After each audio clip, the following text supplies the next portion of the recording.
یمن کے حوثی اسرائیل، امریکہ اور برطانیہ سمیت پوری دنیا کے لیے درد سر بن گئے۔ حوثیوں نے 2 امریکی ڈیزاسٹر جہازوں سمیت 72 گھنٹوں کے دوران خلیج عدن اور بحیرہ احمر میں 4 بحری جہازوں کو نشانہ بنا ڈالا۔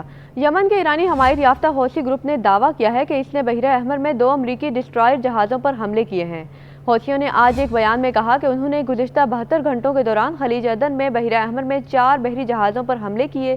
گروپ کے ایک بیان میں کہا گیا ہے کہ اس نے گزشتہ 72 گھنٹوں کے دوران متعدد بیلسٹک میزائلوں اور ڈرونز کے ساتھ فوجی کارروائیاں کی، جس میں خلیج عدن اور بحیرہ احمر میں 2 امریکی فوجی ڈسٹرائر جہازوں سمیت 4 بحری جہازوں کو نشانہ بنایا۔ اس کے علاوہ اسرائیل میں اشراش بندرگاہ پر متعدد اہداف کو بھی نشانہ بنایا گیا۔ بیان میں وضاحت کی گئی ہے کہ گروپ نے 4 مشترکہ کارروائیوں میں 4 بحری جہازوں کو نشانہ بنایا، جن میں خلیج عدن میں بحری جہاز میئر سراٹوگا، بحیرہ احمر میں امریکی جہاز APL ڈیٹرائٹ، بحیرہ احمر میں برطانوی جہاز خوانگ پو اور پریٹی لیڈی بحری جہاز جو اسرائیلی بندرگاہوں کی طرف جا رہا تھا، اسے نشانہ بنایا گیا۔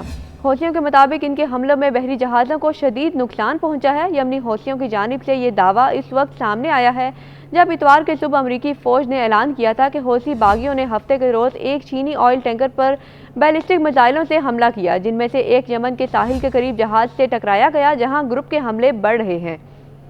یمنی حوثیوں نے کچھ روز پہلے بھی بحیرہ احمر میں بحری جہاز پر پہلا جان لیوا حملہ کیا تھا، جس میں 3 افراد ہلاک اور متعدد زخمی ہو گئے تھے۔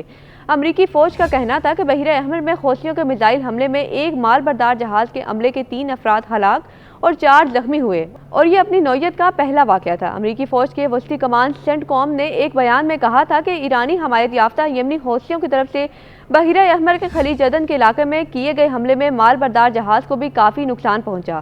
حوثی پچھلے کئی ماہ سے بحیرہ احمر کے تجارتی راستے پر تجارتی جہازوں کو نشانہ بنا رہے ہیں، لیکن یہ حملہ غالباً ایسا پہلا حملہ تھا جس میں انسانی ہلاکتیں ہوئی ہیں۔ حوثیوں کے مطابق حملہ یمن کی بندرگاہ عدن سے 50 سمندری میل کے فاصلے پر کیا گیا تھا۔ ایران کے حمایت یافتہ حوثیوں نے نومبر 2023 میں بحیرہ احمر میں اسرائیل اور اہم بحری تجارتی گزرگاہوں پر حملوں کی مہم شروع کی تھی، جس نے بین الاقوامی تجارت کو شدید متاثر کیا ہے۔ حوثیوں کا کہنا تھا کہ وہ یہ کارروائیاں غزہ میں اسرائیلی فوج کے خلاف جنگ میں فلسطینی گروپ حماس کی حمایت میں کر رہے ہیں۔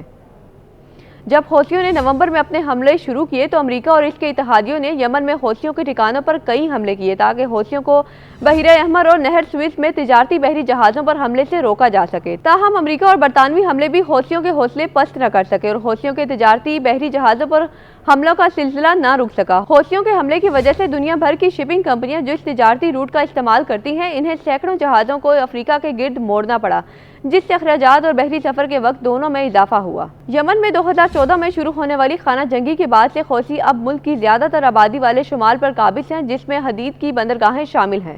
حوثیوں نے یہی بحیرہ احمر میں کچھ بحری جہازوں کو حراست میں لیا ہے۔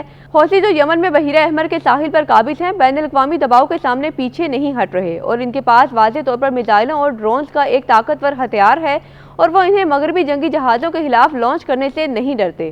یمن کے حوثی اسرائیل، امریکہ اور برطانیہ سمیت پوری دنیا کے لیے درد سر بن گئے۔ حوثیوں نے 2 امریکی ڈیزاسٹر جہازوں سمیت 72 گھنٹوں کے دوران خلیج عدن اور بحیرہ احمر میں 4 بحری جہازوں کو نشانہ بنا ڈالا۔